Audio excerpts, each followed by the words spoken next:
For decades now, if you've wanted a dependable, reliable little car, the Toyota Corolla has sort of been your default choice. It's the one you can automatically pick without having to think about it too much, knowing it's probably going to be a good car that's going to last you a long time. Well, for 2014, the Corolla is all new, and it's got some big changes that make it feel like a dramatically different car for this new generation.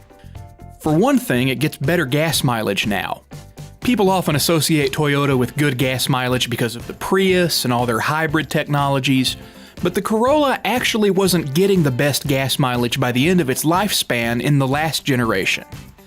Well, that changes for 2014 because one of Toyota's big goals for this all-new Corolla was to get better fuel economy. In fact, if you choose the LE Eco trim, you'll get a 42 mile per gallon highway rating.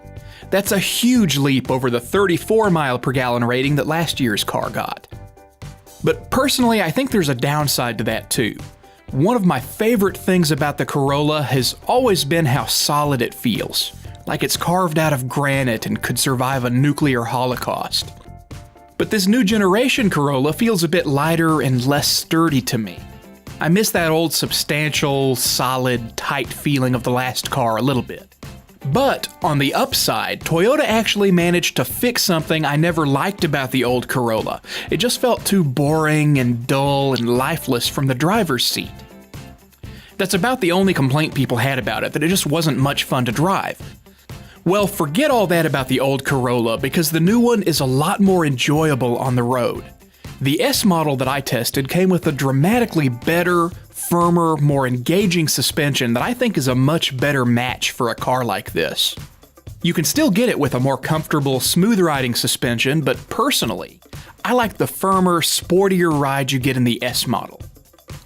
The base engine is a 1.8-liter four-cylinder that makes 132 horsepower, but the bigger news is that Toyota's using a continuously variable transmission, or CVT, that helps the new Corolla get better gas mileage. And I actually liked this CVT a lot more than most of the ones I've driven because it didn't have that awful rubber band feeling that saps all the fun out of driving a small car.